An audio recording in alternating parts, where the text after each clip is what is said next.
Today I'm making a quick video showing you how to replace these little corner marker indicators. This is on a 2010 Mini Cooper, and all you need to do is pretty much get into the wheel well like this, and there's a little plastic fastener right there, right here.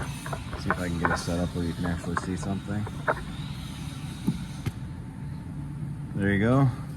And then you're going to use a Phillips screwdriver in the center and kind of hold the outside. A lot of times I'll use my finger to kind of hold the outside, and then lightly kind of unscrew this, and then you can pull the center of the fastener out, and like that, and then you can kind of pull back the wheel well liner. So get the wheel well liner back, the bulb is right here.